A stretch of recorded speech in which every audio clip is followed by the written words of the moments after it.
This episode of the Dorking Out Show podcast is brought to you by LexCorp, mind over muscle. And the letter C. You can't spell children without C. We believe the children are our future. Those poor, unfortunate children. Houston, flight is go. Mila, let's go. SPM. Safety contact. From Assignment X, Amalgamated Storytelling, and thesoniashow.com, it's Dorking Out with Sonia Mansfield and Christopher Allen Smith. Welcome to episode 4 of Dorking Out, a podcast for people who like to dork out about stories and the stories in pop culture that we love. This means movies and TV, books and podcasts, and everything else. And I think we might have everything on today's show. But anyway, with me today is my co-host, professional writer, and author of the Sonia Show blog, Sonia Mansfield. Hey there. Hello. With me today is my co-host, Emmy award-winning filmmaker and nerd author, Christopher Allen Smith. In this week's episode, we share our Ghostbusters review and discuss whether or not our childhoods are ruined. Was yours ruined?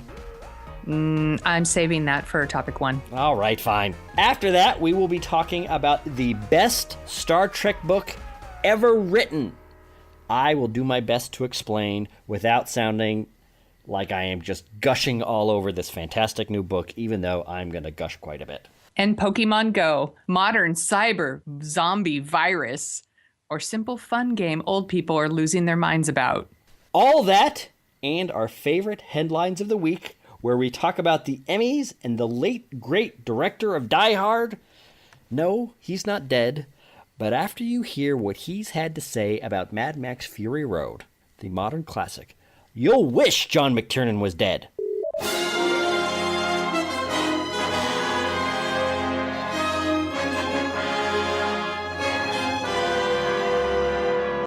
Ghostbusters and ghostbusting.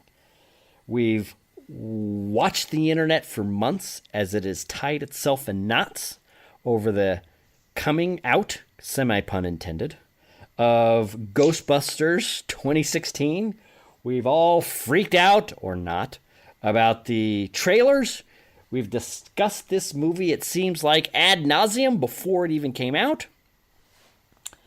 Sonia Mansfield, what did you think of the all-girls Ghostbusters? All-women Ghostbusters! Please save your tweets. Let me start off by saying the original Ghostbusters is one of my favorite comedies of all time. Like top 5 comedies of all time. Ghostbusters. So if the original Ghostbusters is a 10, then this one's probably a 5. Like, I think it has funny moments. I enjoyed it. I laughed. I'd watch it again if I saw it was on HBO. But there were parts of the movie that really drag. And I think the villain was kind of lame and forgettable. And I wanted to love it more. And I wanted it to be funnier. And I think there's so much anger around this movie. Like, it's been going on for what, like almost 2 years or something, all this anger. I can't help but feel it needed to be a home run to kind of shut up everybody, all the sexist trolls. But unfortunately, this movie's probably like a double. Yeah. It's a fine movie. It's a pleasant summer blockbuster, a nice distraction that falls into the same traps that I think a lot of other big summer movies do. You know, they kind of fall apart in the third act. I really just wanted more. I expected more. I know the trailers were disappointing, but I'm such a big fan of Paul Feig, who I read his I Love Freaks and Geeks. I've read his books. I am a big fan of Bridesmaids, and I thought it had, all these great people in it. Kristen Wiig's in it, and Melissa McCarthy, and Kate McKinnon, Leslie Jones. I thought it was just going to be funnier. Yeah, I'm with you, and I was reading over some of the headlines that came out today, and I kind of forgot, I think, what got this whole man versus woman thing rolling, which is Sony kind of explicitly said when they started developing this movie, we're going to have an all-female Ghostbusters movie with this cast, and then we're going to have an all-male Ghostbusters movie with, I think, Channing Tatum, and they were looking for Chris Pratt and Jonah Hill, and They were doing all that stuff. And that movie kind of never really went anywhere. Right. So this movie, and, obviously, don't get me wrong, the amount of misogyny dumped on this movie, and I'm sorry, kids, but it's true, is nuts. But I kind of forgot that Sony got the ball rolling on the man versus woman thing in some of the ways that they were talking about this movie at the beginning, and it's just built up this crazy aura around it that I'll have to say my dominant thought watching this movie was, this is what all the hubbub was about? This is what the internet's been going nuts about for at least this is the one you're drawing the line in the sand. Yeah, about. this is the movie? It just seems so weird. It's almost like, like the religious right, or like back in the 80s there were all those, concerned mothers that were wanting to put labels on records. Yeah. Like explicit labels and explicit tags, and you got to keep your kids away from this. And then you kind of listen to it, and then it's like they wanted to put all these crazy things on like a Raffi record. That's a children's or no, like a Weird Al record. Right. Like a middling Weird Al record is the thing that people freak out about. It just seemed, it's funny that you say a 5 out of 10, because for me, I was thinking this is almost a textbook 5.5. Yeah. It's slightly better than just but there's a lot of it. There's some of it that I like. There were moments that were really funny. There's only one line that I can really remember. Everything else has, it's been 4 days since I've seen it. It's already kind of faded away. It's and I want to ask you something about this. Okay. Leslie Jones kind of got some heat in the preview because a lot of people were complaining, she's just the loud black woman, and isn't that stereotypical and this and that. I really liked her character in this. I thought she was fun. She was like a real down-to-earth person that really brought something to the team. Yeah, I liked her too. Kate McKinnon, who I thought was really funny in the very few things they gave her to do. I wrote down in my notes that she is everything in this movie. Like she's my favorite. Yeah. In this movie. And this cast is filled with like really funny people. And she was so funny to me. See, yeah, exactly. That's the thing is, if you want to get literal, and it kind of is, Leslie Jones is kind of the Ernie Hudson of this movie. Kate McKinnon is kind of the Egon of this movie. Even though I think her character is different enough, or they're both different enough that they're their own things. But my main problem with this movie is there's no Bill Murray character. Both Kristen Wiig and Melissa McCarthy are kind of we're nice girls and we don't rock the boat too much and we don't have too much of an attitude, and they're kind of milquetoast characters.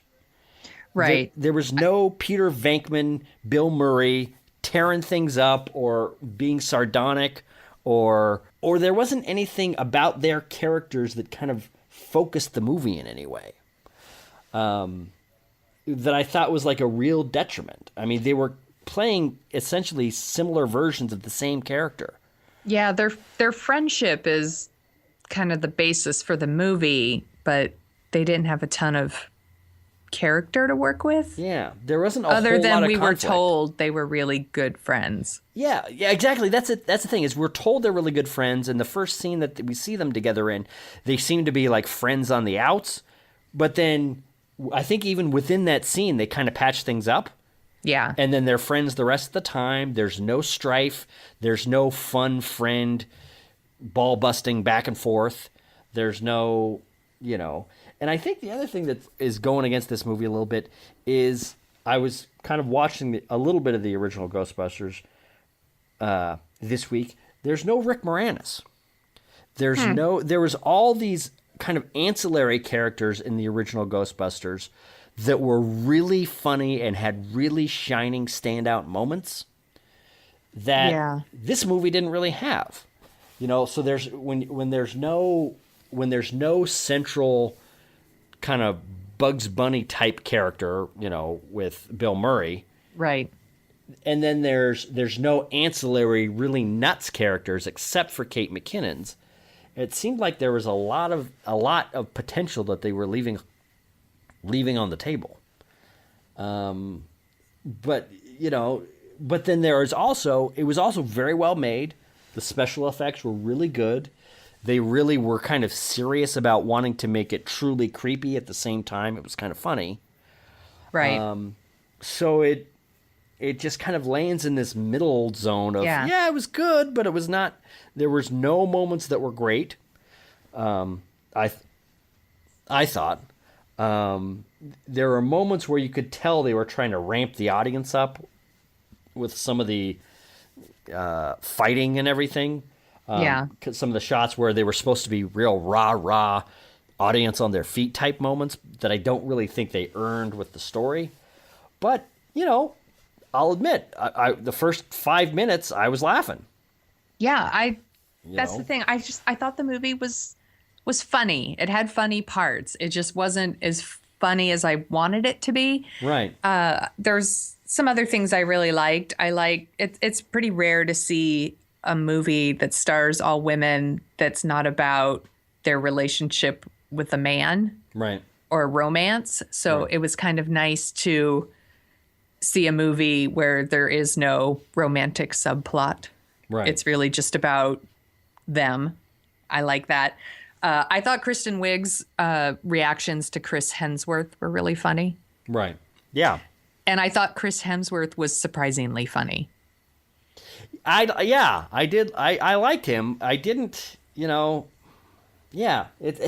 that's my problem. Because I know that, like, with Thor, like, he plays it with, like, a little bit of a wink. And, like, so I know that there's, that he can be funny. Right. But I thought he was quite funny. Yeah. Actually, in the movie. And I think that the trailers spoil some of the really good scenes. Yeah. Yeah. It's, this might be the theme of this year where the trailers are really doing a serious disservice. Yeah. To a lot of the movies that are coming out. Something that we're going to be talking about next week is the new Star Trek movie. And the first trailer for that movie, we have discussed previously, was an unmitigated disaster.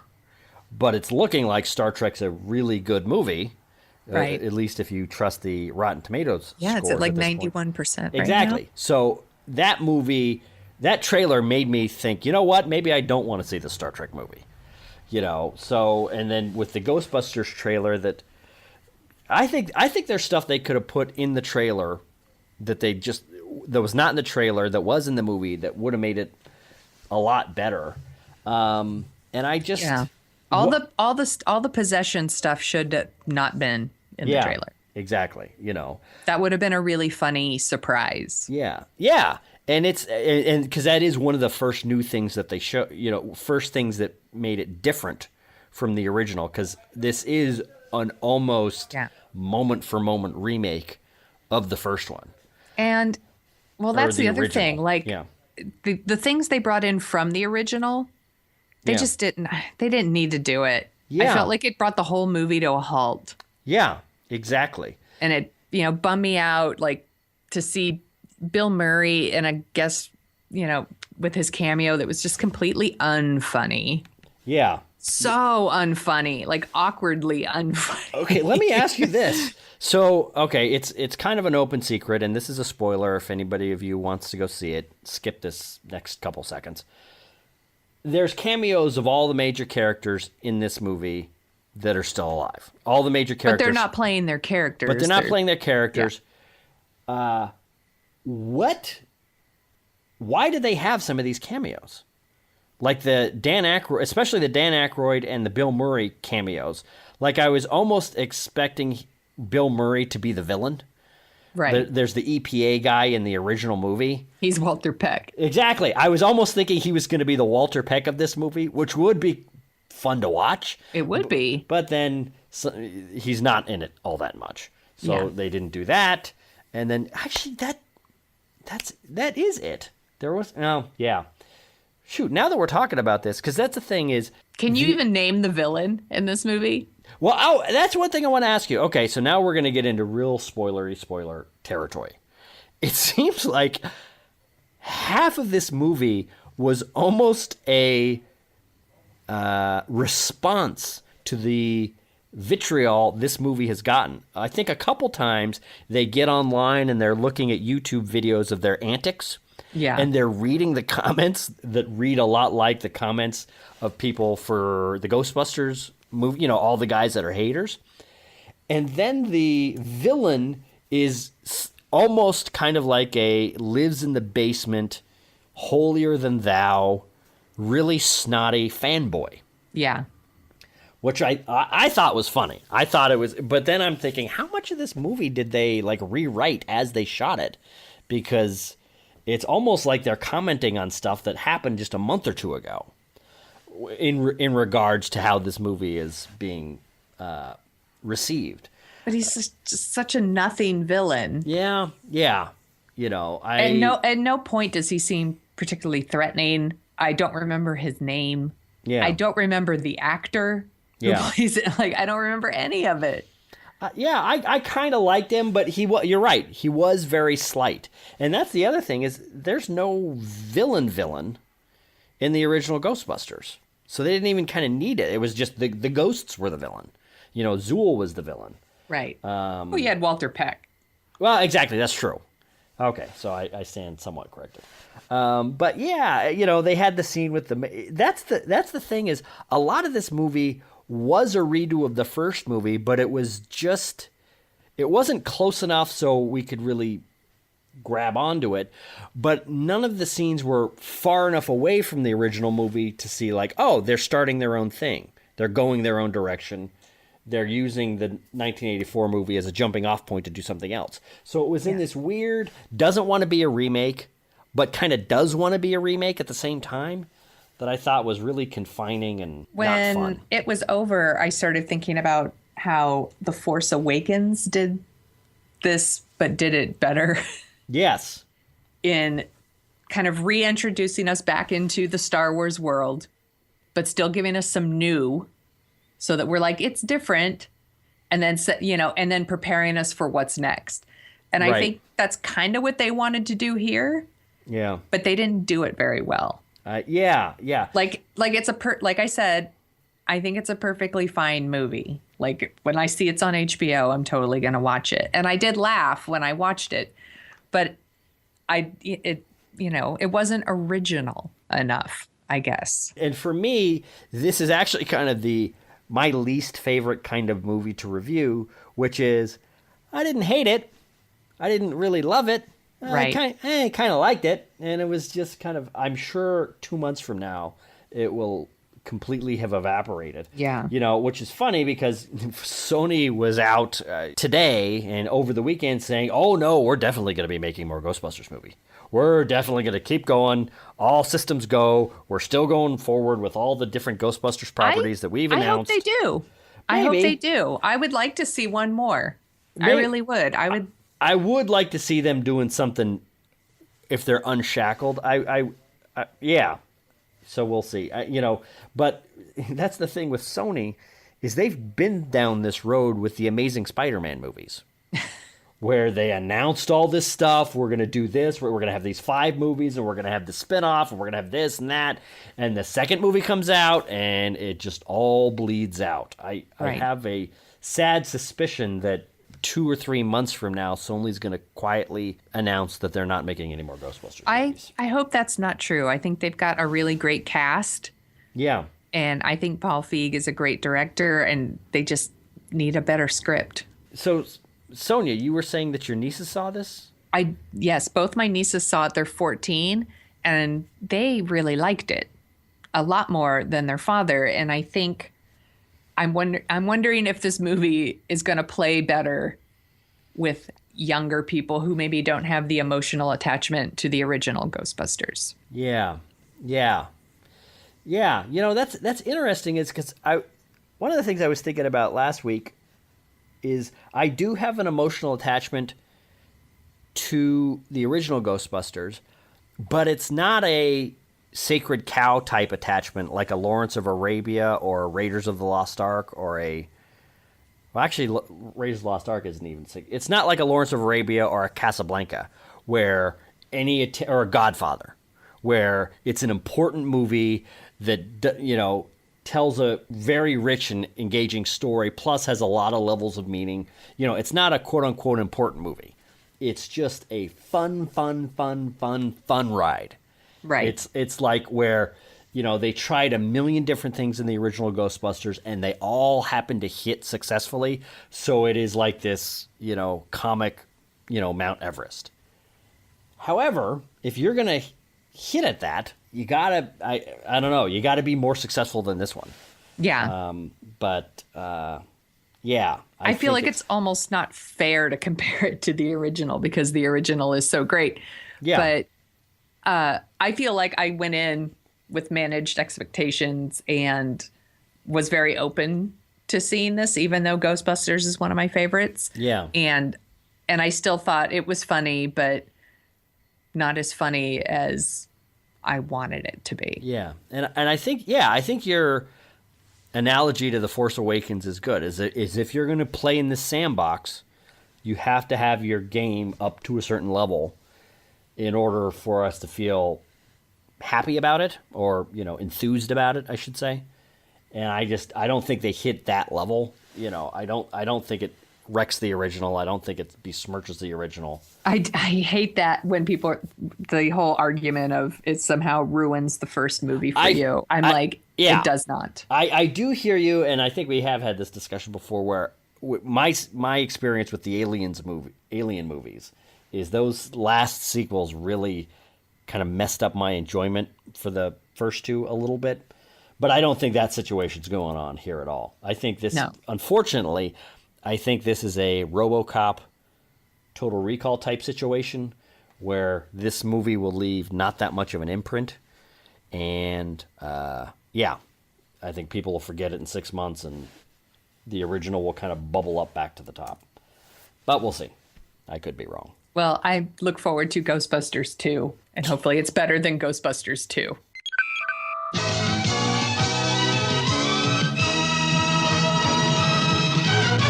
Topic 2 is another cultural landmark for 2016.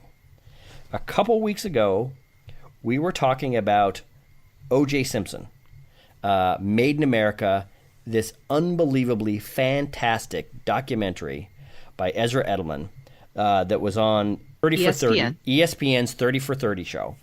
And here's the thing, is what every career that people get into, there are certain kind of fallbacks or whatever. If you're going to trim trees for a living, you got to make sure to wear your harness so you don't fall off the tree.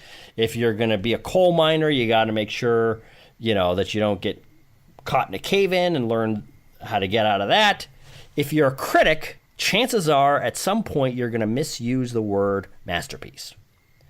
Now, what masterpieces used to mean is a master takes everything they know, they take their entire experience, plus their entire talent, plus their view of the world, and they create something, a painting or whatever, sculpture, and they make a masterwork. A lot of critics just think, I really like that movie. It's a masterpiece. But I come here today in praise of Edward Gross and Mark A. Altman's unbelievably good masterpiece of a book, and it's called The 50-Year Mission, the first 25 years of Star Trek, the complete, uncensored, unauthorized oral history of Star Trek.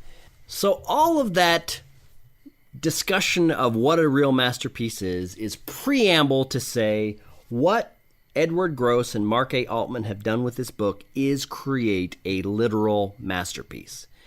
Everything that's great about interviewing, everything that's great about synopsizing, everything that's great about editing, everything that's great about taking the interviews of a bunch of people and putting it into a compelling and digestible form, these guys have done. The best writers, the best interviewers on the planet could learn a lot from what these guys have created with this book. It is a true, authentic, thorough masterpiece, and the fact that it has something to do with something that I love, Star Trek, just makes it all better. I'm a huge Star Trek fan. I loved Star Trek before I loved anything else. I actually, I remember distinctly, I was having a bad day, and my dad tried to talk me into going to see Star Wars by saying it's just like Star Trek. And this book it really is everything a Star Trek fan would want to know about the original series and the movies that spawned off of that. And for my money, as somebody that's kind of worked on the periphery of the entertainment industry, kind of covered it, paid a lot of attention to it, I've read a lot of books on, one of the things that made us start this show is we're interested in stories and what makes a good story. That's kind of one of the things that's been interesting to me for a long time. Why do I love the stories that I love, and how do you make stories that are good? What Edward Gross and Mark A. Altman have done is write an unbelievably thorough, unbelievably good oral history of this huge cultural piece of Americana, Star Trek. And the reason I mentioned OJ Made in America earlier is because I listened while I was on vacation to the audiobook. It was like watching a Ken Burns level documentary on the making of Star Trek. It was just masterful. Like, I can't overemphasize enough how good the editing is of this book. They essentially take, interviews from everybody connected with the original series, living and dead. They have huge interviews with, William Shatner, Leonard Nimoy, Gene Coons, Gene Roddenberry, and a lot of the directors and behind-the-scenes talent of what made this show. And they put it together in such a way that you really could know a lot of what you need to know about making it in Hollywood by reading this book. It talks about how actors, affect a show, how the ego of a producer affects the show, how network notes and network pressures affect a show. A lot of people, one of the big things that I think you and I have talked about a lot is, how do people make a bad movie? Not that Ghostbusters is a bad movie, but how do you get a cast together like Paul Feig got together for Ghostbusters, and then you make something that's just kind of okay or whatever? Or you take the cast that you had from the original Star Trek show and you make a movie like Star Trek the Motion Picture, or like a lot of people called it at the time, Star Trek the Motionless Picture, because it was famously slow. Sonia, actually, I believe you've recently watched Star Trek the Motion Picture. I rewatched it a couple weeks ago. Talk to me about that. It's just really slow. It's such a slow movie. I really love the show, and I do love the other movies. And I just watched Wrath of Khan last week and really enjoyed that. And it really emphasizes how very, very slow the original Star Trek, the Motionless Picture is, and very long with the all this what I was calling enterprise porn. Like, they could have cut like a half hour out of that movie if they just cut down on the enterprise porn. I was like, yes, we get it. It's a beautiful ship. It's a beautiful ship. I get it. And it is a beautiful ship. Yes, but we don't need 30 minutes of enterprise porn. Well, that's what's great about this. Like, I really thought this book did a lot to kind of talk about the original series and everything, but the passage on the making of Star Trek the Motion Picture answers every question any fan has ever had about how their favorite property produced a bad movie. This has, what they were originally intending, what Gene Roddenberry originally wanted to do, which is have the Enterprise go and find God. How they steered away from that, how the studio executives kind of poured in a lot of money. They set a date before they really knew what the movie was going to be. So they had to spend money to make sure the movie was done by that date because they were trying to chase these Star Wars and Close Encounters dollars that were coming out then. Paramount was hoping this was going to be their big Star Wars type franchise. And then they got a director, Robert Wise, who, on paper, this is the guy that edited Citizen Kane. This is the guy that made Day the Earth Stood Still, Sound of Music. He did one of my husband's favorite scary movies. He did The Haunting. Exactly. This guy should have made it. And essentially what happened is, and I didn't really know this as in-depth as it comes out in the movie, that movie was a rough cut, essentially. They finished the movie the day before it came out. They had intended to do a lot of stuff to it. And then it kind of blew, the fan reaction and the critical reaction was such that it was very painful for Robert Wise to kind of revisit it. So he never really did it. And I think 20 years later, in the early 2000s, he went back and created a director's cut, which I actually just watched because of reading this book. And it's fine. It's good. But, what's one of the... That's not going on the DVD box. No, it's not. It's fine. It's good. Christopher Alan Smith. It's all right. But what's funny is they... one of the questions for years has been, why is this not? Why are their characters so kind of inert? Why are the actors that we know can be so compelling and vivid in the original show on TV on a weekly, when they're working under the conditions of making a weekly show, they're so much better than they are in this movie. Well, they made a conscious decision to take out humor. And there's a great anecdote about Leonard Nimoy kind of improvising a funny little line for Spock that kind of connects him up to McCoy and his old rivalry with McCoy. And Robert Wise just said, no, don't do that. We're not doing that kind of stuff. And Leonard Nimoy basically says, well, I offer it to you to have. Whether or not you pick it up and use it, that's up to you. Yeah. Which is funny because then it talks about how Leonard Nimoy goes and makes two of the better Star Trek movies, Star Trek 3 and Star Trek 4. And it's just fascinating how movies really get made, how the classics that we love really get produced by real people with real flaws and different agendas, and kind of how, reading this book, you kind of realize, and this is something that a lot of people in the movie industry know, is that anytime a good movie gets made, it's kind of a miracle, because there are so many forces are arrayed against a good movie getting produced and distributed, that it's vanishingly difficult for whenever that happens.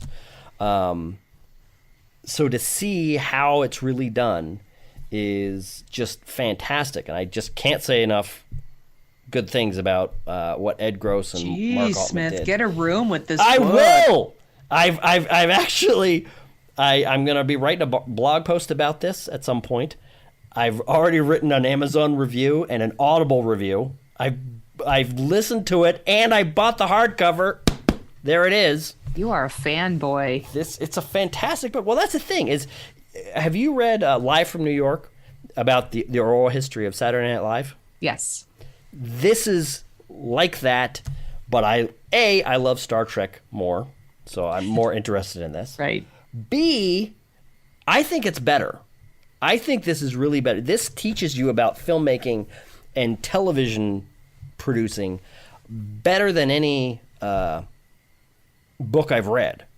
I mean, this. So you're really saying is the it's stuff. Not just for Star Trek people? Well, yeah, it's definitely not just for Star Trek people. It is for, if you're interested in how movies really get made, this is the book. It is fascinating, and the editing of it is just so nuts because they kind of have somebody talking about something, and William Shatner's talking about Gene Roddenberry, and Gene Roddenberry's dead, and he's been dead for 20 years, and you think, gosh, I wonder what Gene Roddenberry would have to say if he knew William Shatner was saying this kind of stuff about him. And then Ed and Mark have found some interview with Gene Roddenberry somewhere that kind of answers point for point. At moments, it's almost like all these people are in the same room listening to each other talk, and they're just going back and forth and back and forth and back and forth. It's like a 23-hour,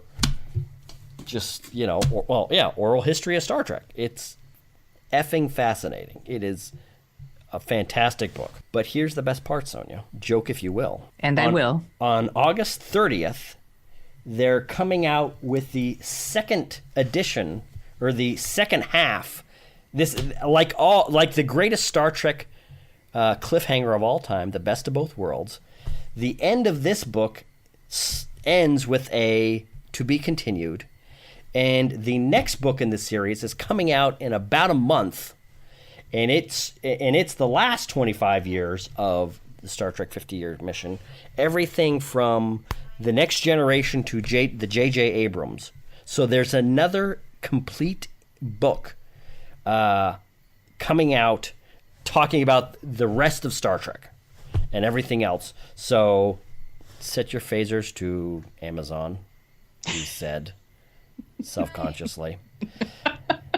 And get ready for that. I'm going to be there on day one listening, and I'm probably going to do my best to kiss what I need to kiss to get either Ed or Mark or both of them on the podcast, because this is a fantastic achievement when it comes to telling people who are interested in stories how great and awful stories get written. When a masterpiece comes out, like a O.J. Simpson documentary, like a Ken Burns Civil War type documentary, this is in that class. This is a fantastic book that you should go read right now. Set phasers to read. Oh my God.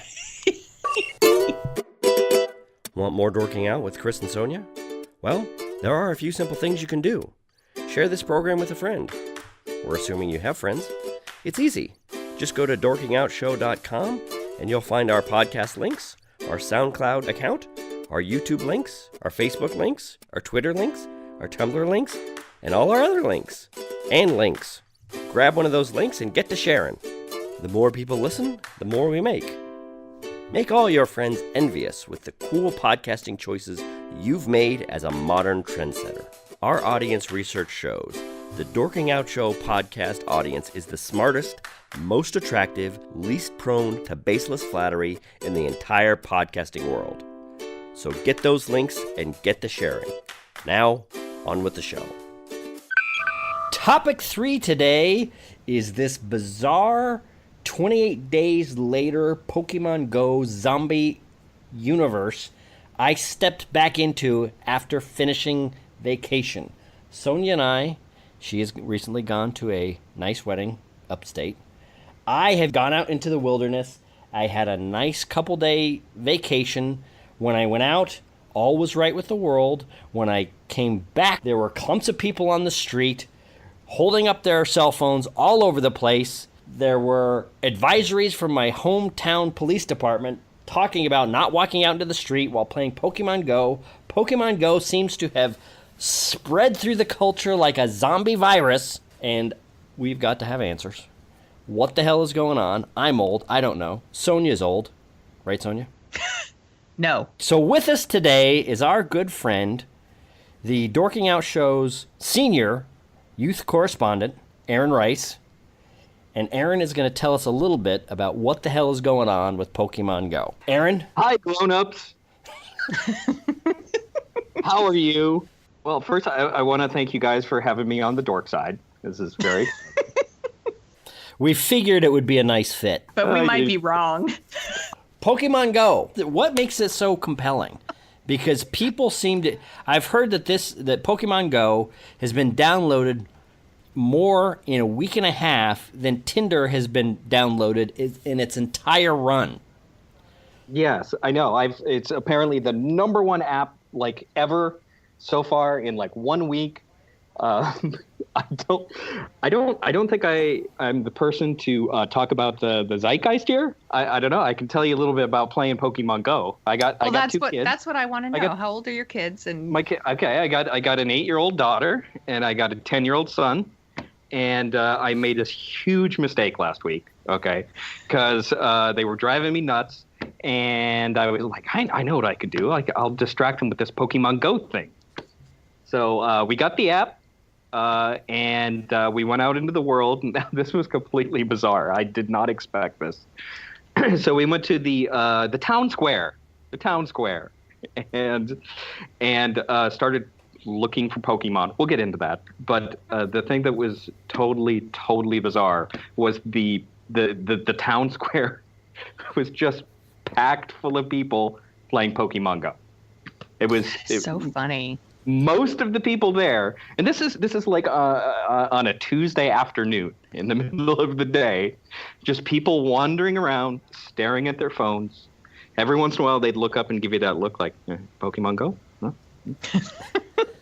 I witnessed a little bit of this in Corvallis, Oregon, where there were all these people just kind of wandering aimlessly down the street. When I got home, there were tons of people camped out on the front lawn of Chico State University in lovely downtown Chico, California. There's pictures in the paper of just hundreds of people out in front of Chico State playing Pokemon Go. Were they drinking? I would assume they were.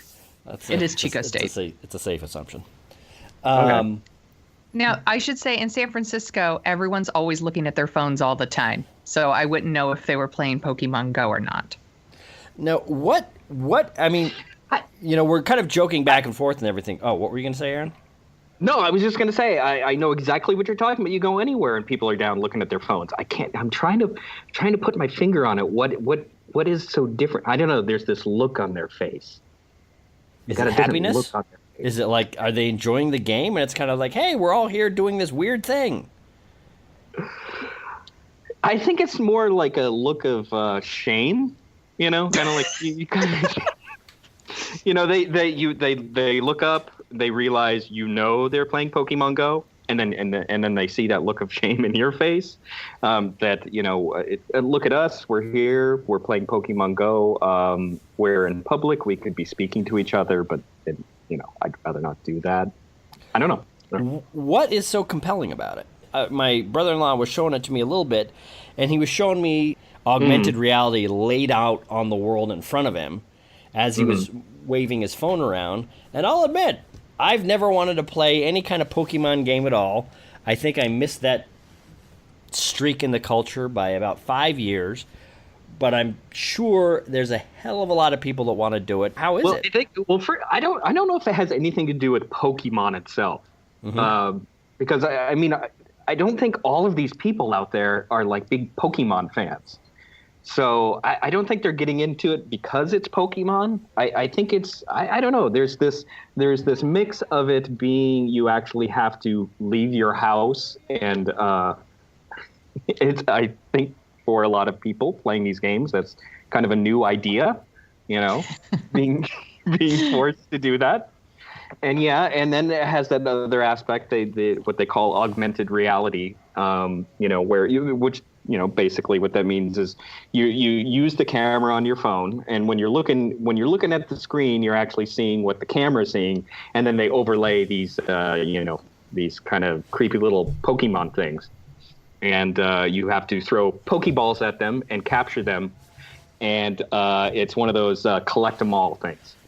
So so it kind of taps into that like collector gene that people have. I think it's some sort of weird perfect storm. It's hide and go seek mixed with a little bit of fantasy thrown in there because you're looking at the real world with this little fantasy thing put in there, and then you gotta collect them all.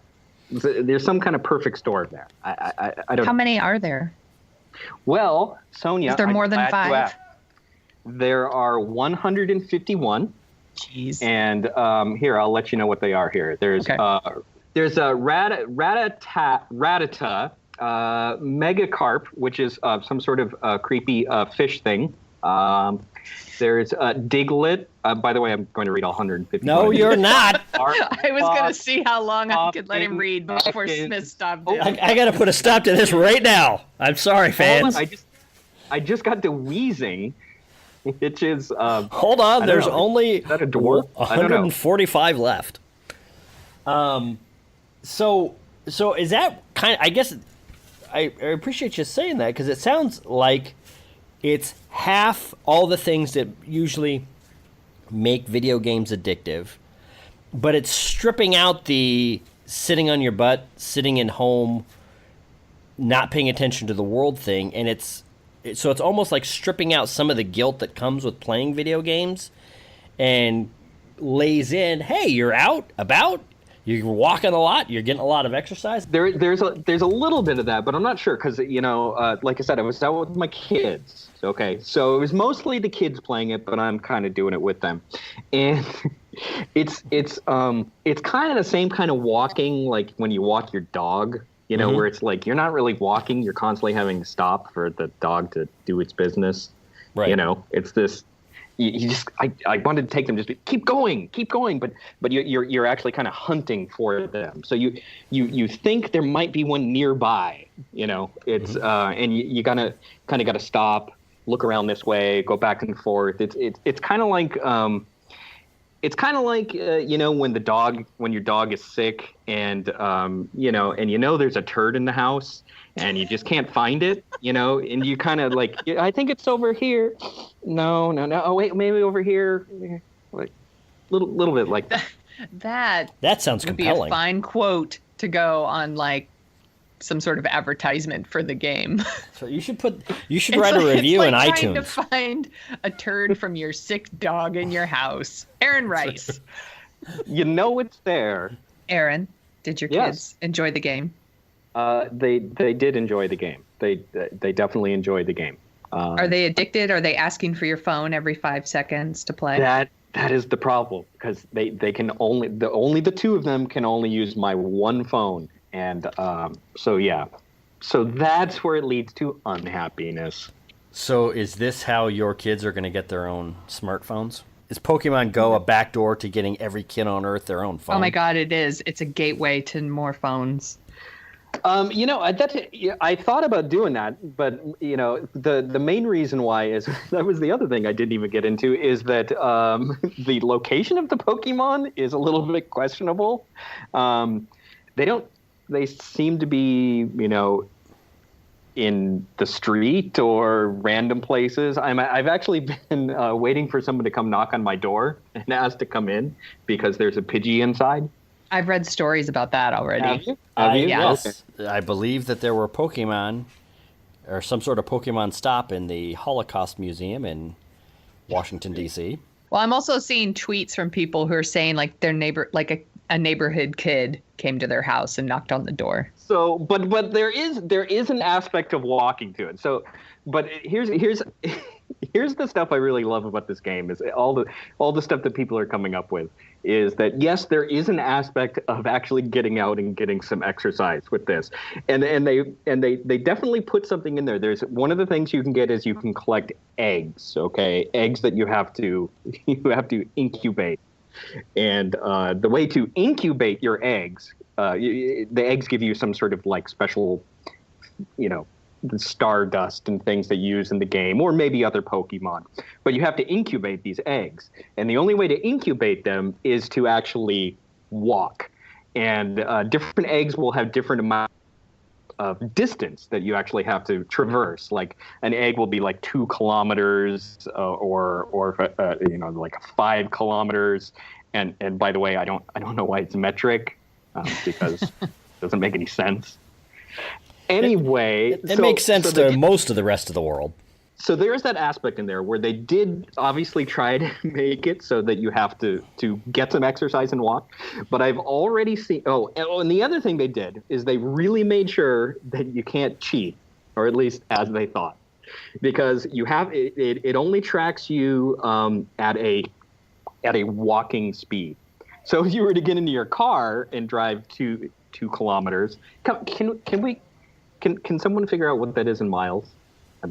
It's about a mile, I think, isn't it? Isn't it 1.7 kilometers is a mile, I think? I don't know. That sounds right. I don't want to talk about kilometers anymore. So anyway, Okay. they don't let you get in the car and do this because it senses you're going too fast. You can't walk that fast. So they try to make you walk. I've already seen online people have come up with various schemes to Oh, jeez. get around this. Of course.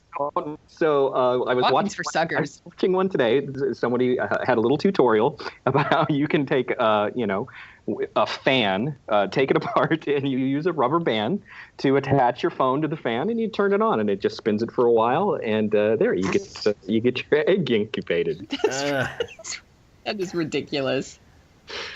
I'm just going to tie mine to a squirrel. Getting back to this exercise thing too. Yes, that's sorry. That's not all. People have come up with another way too, called war driving. Okay, which is something, I guess, a term that used to be people driving around looking for Wi-Fi hotspots. Yes. So now people are getting together in cars and just cruising around looking for Pokemon. So they're not actually getting out and walking. They're actually just kind of driving around searching for them. They're driving around and just holding their phone out and looking at the augmented reality, because I guess what it does is it takes Google Maps and overlays it to your camera image. So it's like you're looking into this fantasy world. You only see the augmented reality when you've found one. Other than that, most of the time, you're actually just looking like at a map. Like you said, it's sort of a kind of Google Map kind of sort of thing. Uh-huh. So you're just kind of cruising around on that, and it lets you know when there are certain Pokemon nearby. There are other aspects of this game though too. So it's not just looking for Pokemon. They have Pokestops, okay, and then they have gyms. I've heard about the gyms where you fight. Now, right, you have again, these are things out in the world that you have to go find. There are certain places that are gyms and certain places that are Pokestops, and what calling it a gym is, I think, a little ironic.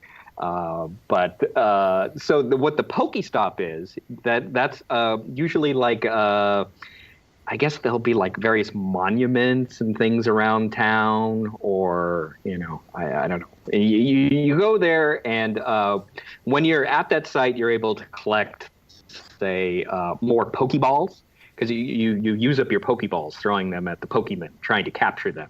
Right. So you got to go get more Pokeballs and things like that. And then they have the gyms, and the gym is where you go, and when other people are there at the gym, you fight your Pokemon against them. And then do you get to take their Pokemon? My God, I sound old right now. Listeners, I know how old I sound. I got it. Save your emails. Well, no, you don't capture Pokemon. What you're doing is all of your Pokemon, you're trying to, there are various levels. You level them up. A Pokemon thing is one of the, going back is Pokemon's evolve. That's right.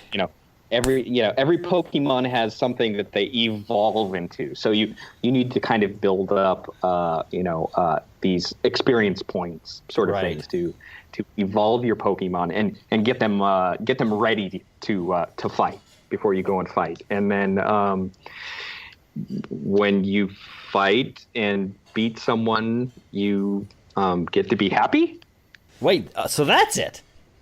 So I do need to get this to be happy. This is a sure path to happiness. Oh. Is that what this is? Mm-hmm. Well, it would explain all the downloads. That's for sure. So I have also seen that, of course, they are going to have. I saw that Pokestops are going to start being. They're going to be sponsored. It was only a matter of time. In fact, I'm surprised it took them a week. I imagine if you wanted to have your own Pokestop, you could. I think you guys could have a Dorkside Pokestop. You realize the show's called Dorking Out, right? I think he does. I think you need to check on that, actually. All right, Aaron. It's always a pleasure when you come to us to communicate what's going on with the younger people and the kids and whatnot. Mm-hmm. Is there anything that you would like to leave with our audience? Well, I think it was just that it is the path to happiness, right? That's the ultimate goal of this game, is to be happy. Also, there's another 144 Pokemon that you didn't let me read. Actually, you know what? Yeah, okay. You're right. Why don't you get going on that? Okay. There is... So that brings us to our favorite headlines of the week portion of the show that we like to close out with. This week's headlines were dominated by the Emmy nominations. Sonia, you love Emmys. God knows I love Emmys. You love Emmys. Drink. You are the Emmy winner. That's right. Hold on while I bask in my ego. All right. So, Game of Thrones, O.J. Simpson's, all over the Emmys. Talk to me about the Emmys. So, I have kind of a love-hate relationship with the Emmys because I do love television and I love watching the award shows and seeing shows I love get awards. But in the past, I've found the Emmys to be very frustrating because when it comes to the Emmys, there's always kind of a lot of rubber stamping. Like they nominate the same shows every year, whether they're the best or not, to kind of justify the fact that they nominated them before. Right. So shows like Downton Abbey, Homeland, Modern Family, Ray Donovan, House of Cards, these things may not be really the best that TV has to offer right now, but they continue to get nominated. But I think this year they kind of got a lot right. Like there's a lot of new shows in there. It's more diverse. Like no one's going to start the hashtag Emmys so white. You know, it's like The Americans is nominated. Finally. Master of None, Unbreakable Kimmy Schmidt, Mr. Robot. There's a bunch of people from Game of Thrones who've never been nominated before that are nominated. I think that's really cool. I was super happy to see nominations for Fargo and The People versus OJ. Yeah, definitely. I mean, really, the category limited series was like a wasteland 5 years ago. People were like, no one makes miniseries anymore. And now in that category is The People versus OJ, Fargo, The Night Manager, Roots, and American Crime. That's pretty awesome list of TV. Well, I think that's because there was a period of time when I think that was kind of the just give HBO their Emmy category. Right. Because it was like Band of Brothers, The Pacific, HBO still did those kinds of limited series stuff. And they just won that over and over and over. But now, I mean, if you look at it, looking closely, there are no HBO series in that category now that I'm looking at it. That's kind of surprising. Well, they're nominated in lots of other categories. That's true. Who will mourn for HBO? Right. So there's some other things to give some shout outs to. There's a really great, funny show called Catastrophe on Amazon. Yes, watch that show? I do. I have watched Catastrophe. It's nominated for writing. Very funny show. It's a great show. Especially, I watched it with my wife. It is the story of a kind of a one-night stand that spins out of control and two people end up getting married, but it kind of skips to the best part of the stories in a weird way. Yeah. I mean, isn't there like 6 months between episode 1 and episode 2 or something? I might have that wrong. It's something like that. But and they're just, it's so easy to watch too. I mean, they're like, 30-minute blocks, 6 episodes a season. Yeah. Really, really funny. Yeah, that's on Amazon. And oh, look at this. Kate McKinnon, Best Supporting Actress in a Comedy Series for Saturday Night Live. Yep. I got to say, if she doesn't win, she did a sketch about being abducted by aliens. I haven't watched Saturday Night Live in a long time, and even I've seen that one. I watch it with my son Delano. Shout out to Delano. He wants to be on Saturday Night Live. He loves Saturday Night Live. We're sharing Saturday Night Live. It is our thing.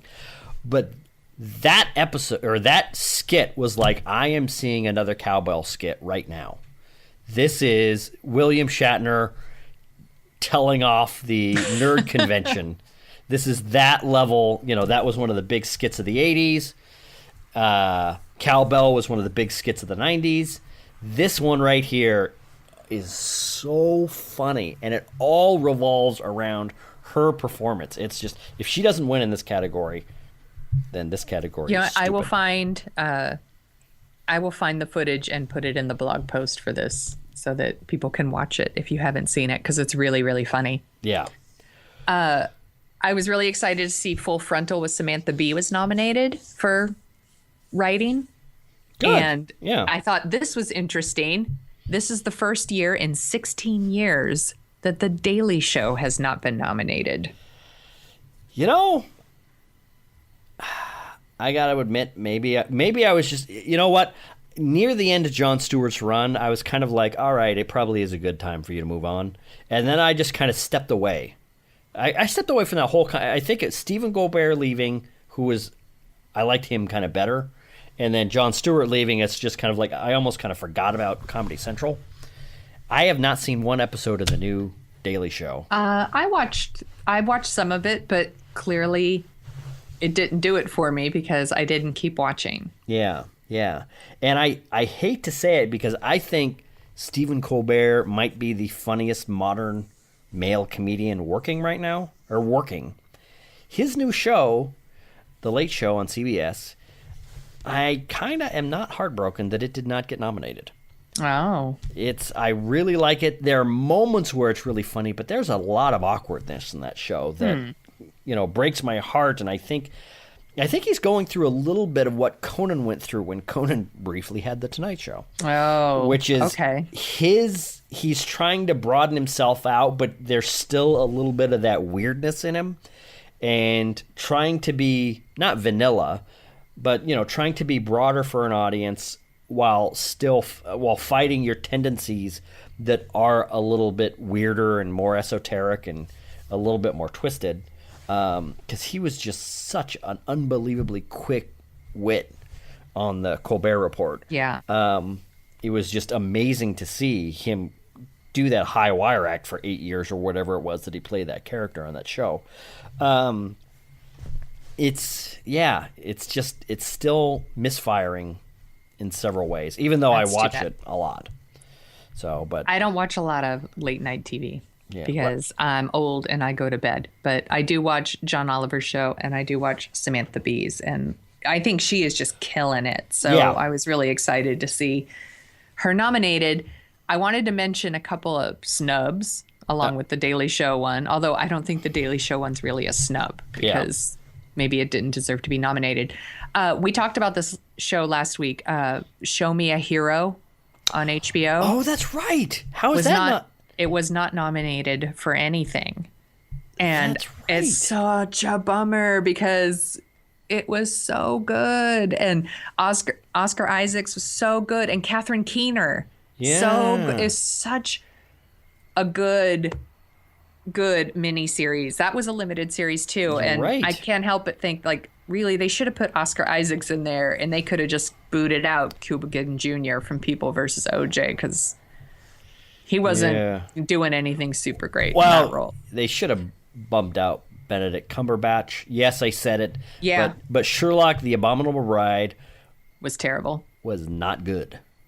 I'll even go so far as to say it was terrible. It was terrible. That's right. It was terrible.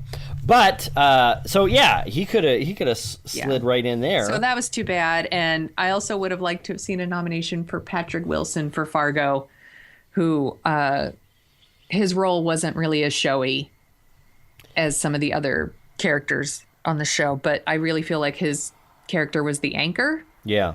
And I thought he was really solid. Yeah.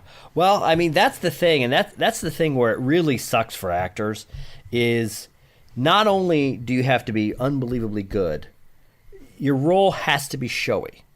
If you're really good at playing, like the manager of an office or the best friend of the leading woman, or whatever, you're not going to get recognized for it. Right. You have, and Oscars are like this too, is not only do you have to be great, but there has to be something spectacular about the character that you're playing. And if you don't get the chance to play the spectacular character, sorry, you're not going to be nominated for it. And the truth is probably no one's going to beat Courtney B. Vance, who played Johnny Cochran. Yeah, So, I don't know. I would keep an eye out for Bryan Cranston. His Lyndon Johnson was insane. But, Courtney B. Vance definitely had the... Yeah, you know what? I'm gonna retract that. Bryan Cranston might give him a run for his money, but I think Courtney B. Vance is probably the favorite. Which What did you see in the Emmys that you liked? yeah, I kind of liked. I'll have to say the drama series. I really all of that stuff there. House of Cards I liked, even though it's not the greatest thing. Better Call Saul I really liked. I'm glad to see The Americans. There's nothing not in there that I'm thinking, oh, they should have done this. It seems like a pretty good, representation. But I'll admit, like the Downton Abbey is the, hey, we really liked this show a couple years ago nomination. So we'll put it back in. And you could say the same thing for House of Cards and Homeland. You could definitely say the same thing about Modern Family. I don't know why that one. Silicon Valley. Silicon Valley, the second season. My God, that is a funny show. The second season of that, I think Laura and I, that was one of the most fun times we've had watching a season of a show. I don't know what it is about that show, but it was just pitch perfect, and so it's nice to see that they got nominated. Yeah. I'm really quite pleased with what they have done. Oh, good. Yeah, Well, so the Emmys are September 18th. Maybe before the show, we could come back and do some predictions. What do you think? We could do that, although I have to admit I am nowhere near as good at predicting Emmys as I am at predicting Oscars. But, that reminds me. Hey, everybody. Sonia and I are going to have a battle royale early next year when we give our Oscar predictions on this show for the glory of all time. I just hit that. We've been predicting Oscars and going back and forth trying to one up each other for years. And 25 years. And now we're going to have an audience. I believe I have the edge right now. I believe you do. Oh, really? I was expecting you to actually complain about that. I think you might have the edge. I think you beat me last year, didn't you? Well, I think I beat you this year, but it's because I was the guy that was slightly less dead than everyone else on the battlefield because everybody else got slaughtered this year. Right. There's 24 categories. I think I got 16 when usually I get 20 or 21 or 22. Right. That's right. That's right. Because yeah. I got 14. And anyway. I was like, this is embarrassing. Yeah. No. Oh, yeah. I was halfway through. I was just oh my God, this is a train wreck. Yeah. Just set a fire to my ballot and Pretty walk much. away. Screw you people. All right. Speaking of setting fires to things, John McTiernan is setting fire with C4 at the top of the Nakatomi Tower. To his reputation in my eyes, John McTiernan, this is my favorite headline of the week, is the director of one of the top 5 action movies of all time, the original Die Hard. He also directed one of my favorite spy movies of all time, Hunt for Red October.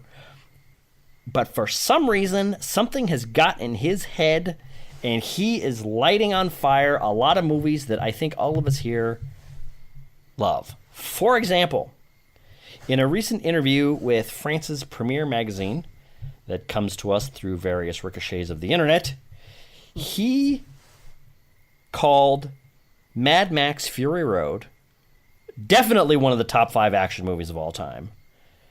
And he dismissed it as a corporate product. That's right.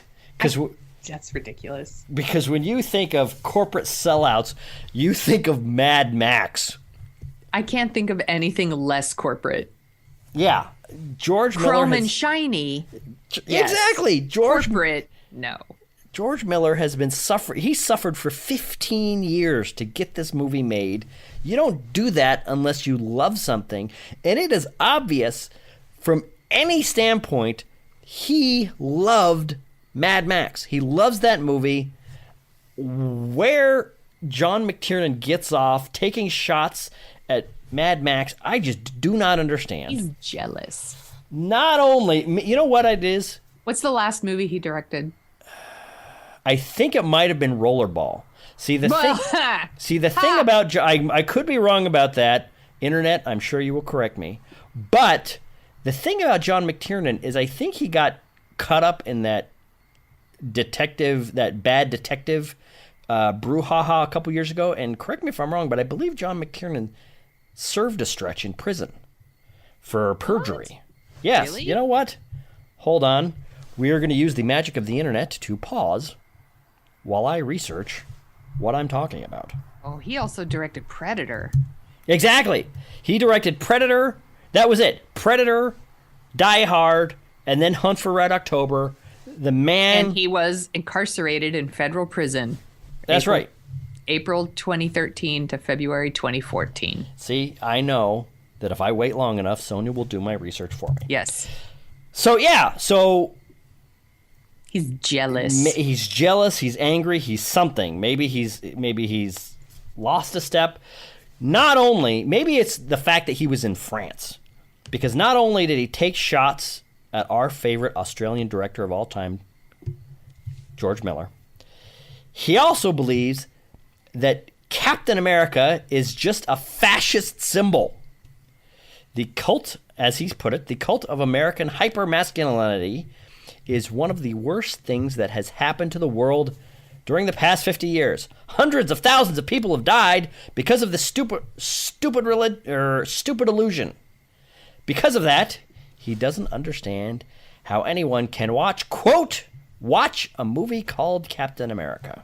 He hasn't seen Captain America. Because that's what you want to do. You want to just judge things on their names and, I don't know, trailers perhaps. And we should all bow down to the man who made Die Hard with a Vengeance. He did not make Die Hard with a Vengeance. Oh, he did make Die Hard with a Vengeance. That's right. I forgot about that. That was the beginning of the end. He can't be trusted. Well, you know what? Here's the thing. And I feel bad because when you have a run when you make 3 classics in a row, Predator, Die Hard, Hunt for Red October, that gets you something. But, you knock one of those classics off the list because he made Rollerball. And then you kind of cut one of those classics in half because, it's funny. I was just about to start capping on Die Hard with a Vengeance. But when you compare it to the Die Hard movies that came after it. Yeah, that's true. It's a fantastic movie. That's fantastic. Sad. Which is, that only goes to show you how far that series has fallen. Anyway, so, John McTiernan, we loved you. We are having a moment of silence to mark your passing from sanity, if not from this earth. And with that being said, Sonia. Yes. Yes. Say goodbye. Do we have to do this do I have to tell you to say goodbye every week? Is that where we're at now? Goodbye, Sonia. Bye!